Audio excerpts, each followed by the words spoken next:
Before I start the video, really quickly, I just wanted to show off my Halloween costume. In my last video, I said I was gonna go as number 67 from Squid Game. My costume did not come, so I panicked and ordered a kefta, and I went as Alina Starkov instead. So, hopefully I'm inserting some photos of me as Alina here. I'm very proud of it. I have my kefta like 10 feet away from me. And I realized that I will be posting this video like pretty much 2 weeks into November or something, but I don't care. I wanted to show off my Halloween costume.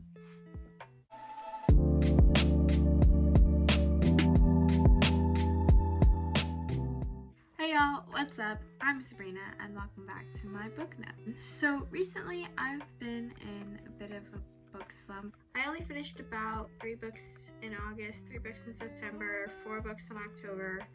So your girl's kind of been going through it right now. For reference, I think I finished about 18 or 19 books in April. So yeah, your girl's kind of going through it right now. So I thought I would do sort of another recommendation video where I give recs for books I read whenever I'm in a reading slump, because I appear to be in a reading slump a lot for some reason. Now, fair warning, a lot of these are just based off of like personal bias and a lot of heavy nostalgia for me.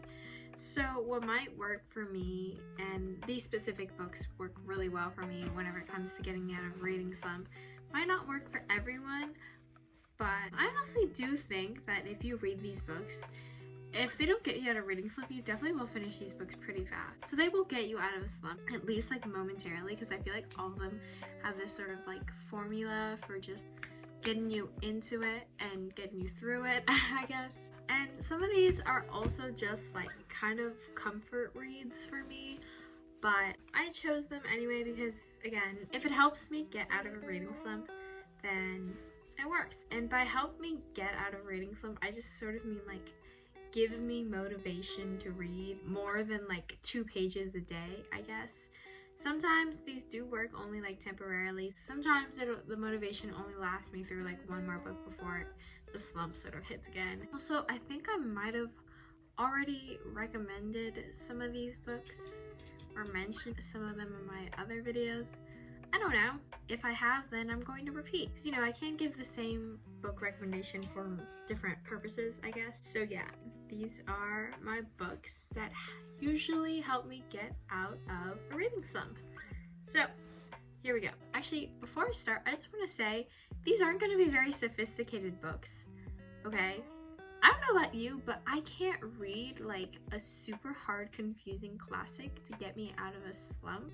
Like, that's not really how it works for me. For me, I need like easy to understand, funny, relatable, easy to get through books. Also, really quickly, I just put my hair up because it's been getting in my face. I just put my dog on my lap because he's been whining and it's getting really annoying. So, if you're like groaning from this area, it's my dog. So, starting off with the first book, Shatter Me by Tahir Mafi. Like I said, these aren't gonna be the most sophisticated books, okay? Well, works, okay? And when I tell you I ripped through this entire series, the little like mini books included as well, but I forgot what they're called. They're like telenovela, not a telenovela. Those like little like mini books in the back as well. I whipped through those. I read all of them as well in like a week. And there's like 6 books in the series. I read 3 of those books in 1 day. In fact, it was actually after I got my first dose of the COVID vaccine. I honestly think it gave me superpowers. Like, I read 3 books in 1 day after getting that vaccine. Okay, now that might not entirely be true. I don't want to give out false information. Get vaccinated, everybody. Okay, back to the video. This book is just really easy to get through, not because of only the story, because of the writing. The writing is just, especially in the first book, it's very like broken down because of sort of like Juliet's mental state. So the lines are really quick, they're brash, they're fast, see like there's a bunch of like underlined lines, short sentences, short words. Basically, when I say Shadow Me, I mean the entire series. I don't have the rest of the series with me because I have read them, but I don't have the other 5 like physical copies of the books. But trust me, I have read the whole series. And so when I'm talking about reading Shadow Me, I'm basically talking about the entire series. Truth is, you can honestly stop after the 3rd book, and that's like a sufficient enough ending. But if you want the whole story, I would suggest reading to the 6th book, also because I love Kenji, and I love more Kenji. Basically, this is just a really easy book to get through. It's quick, it's fast-paced, it's actually like a pretty good story, not gonna lie. Like, you're intrigued by the characters, by the setting, by, you know, their motivations, like what the hell's going on, because there's also like the whole mystery, dystopian, whatever aspect to it, right? And you know, I'll admit it is a little bit trashy, okay? Just a little bit. But we all enjoy a good trashy YA dystopian fantasy every now and then. So what's wrong with it? It helps me get out of a reading slump. It makes me so motivated to read. Yeah, I love this book. I genuinely love it so much. I love this series. So yes, everybody, this is my first book. This is kind of my go-to book, to be honest, when I want to get out of a reading slump. Next book. This is like the book that got me out of a reading slump of nearly like 3 years-ish. So I would say it's pretty impressive. Shadow and Bone by Leigh Bardugo. Now, when I tell y'all how much I love this book, I understand it's a bit of a controversial take. More people prefer Six of Crows. I can see why, because yes, objective. Are you eating my book? Oh my god! What the heck? He's literally like licking and chewing on my book. You have to pay for that. Look at him. You're guilty, you know that? You literally are trying to eat my books. What are you doing? Okay, where was I? Right. Shadow and Bone. So, you know what? Yes. Objectively, Six of Crows is better than Shadow and Bone. And I can see why everyone doesn't like Shadow and Bone so much. I love the series. It got me out of one of the longest reading slumps of my life. And by reading slump, I mean I did not read at all. I read a lot when I was a kid, and then when I got into middle school, end of 6th grade, beginning of 7th grade-ish, I completely just stopped reading. I didn't do it anymore. I don't remember why. I just stopped reading, and that continued on until about, I think, the beginning of this year, end of last year almost. No, it was the end of last year when quarantine was getting really bad, that I decided to start reading again. And I started off kind of slow, read about like a book a month, I think, and then I heard about this TV show coming out soon on Netflix that everybody who was like a reader was excited for, and I was like, Shadow and Bone? I don't know what this is about, but like I guess I'll give it a try. So I read the book and I finished the entire trilogy in 2 days. So suffice to say, ever since I have read Shadow and Bone, I've just sort of been going on a increase again. It totally just reawoken my love for reading. Like, it just completely restarted it. Oh, I just love this series so much. Like, I realize that it is not the best written, okay, out of all the books Leigh Bardugo has written, or any other fantasy series out there. In fact, it's kind of simple, but I love it so much. Oh my god! Like, yes, it's kind of repetitive. Yes, you've seen it before, but I don't care. It's so good. It is so good, and the characters in it, mwah. The storyline, again, a bit repetitive, but mwah, I loved it.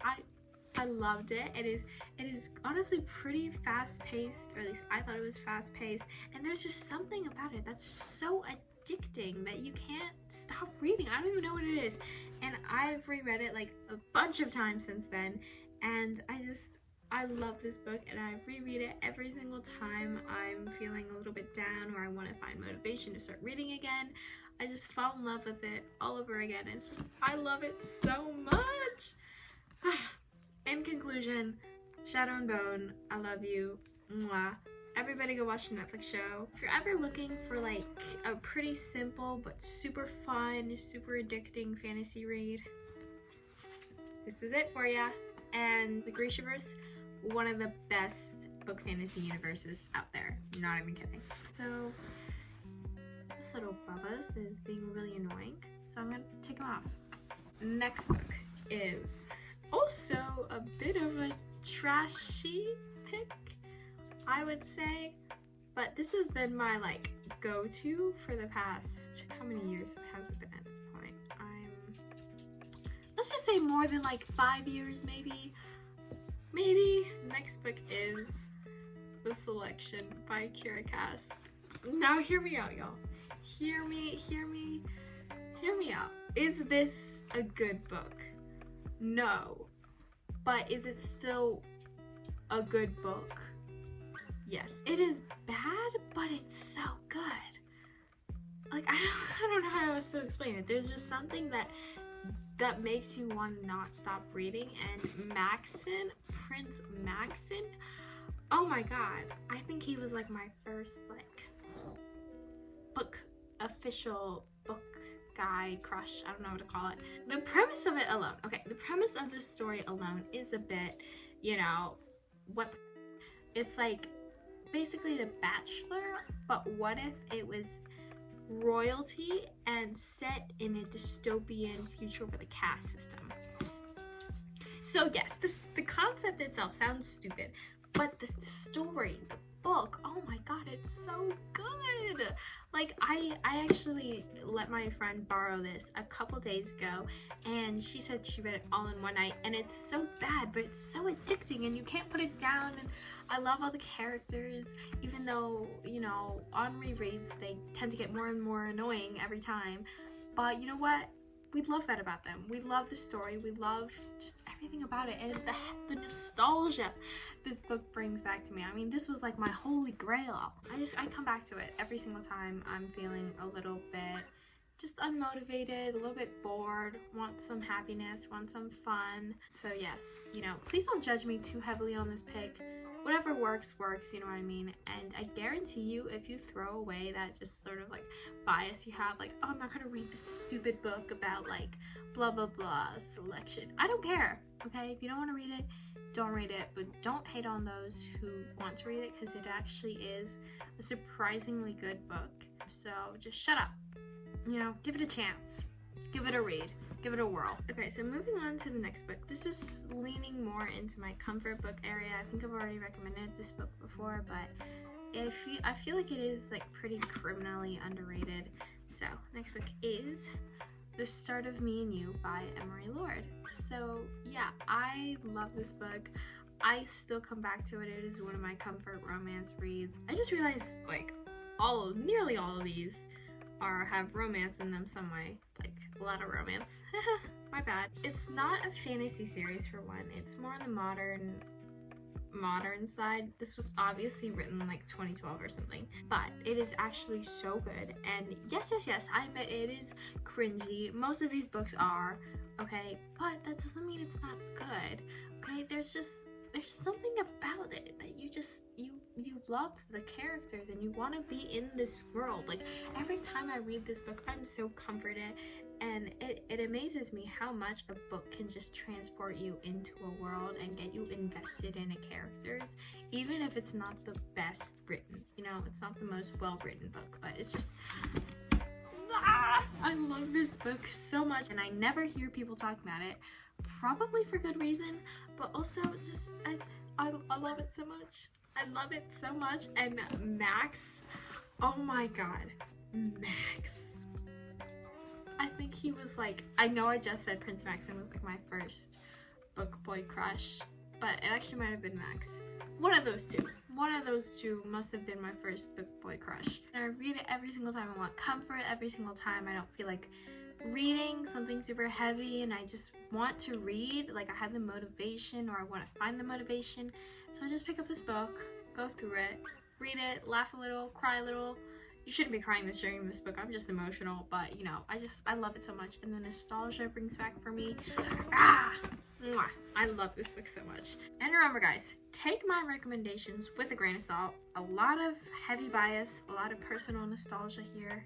So, you know. So moving on to the last book I want to recommend.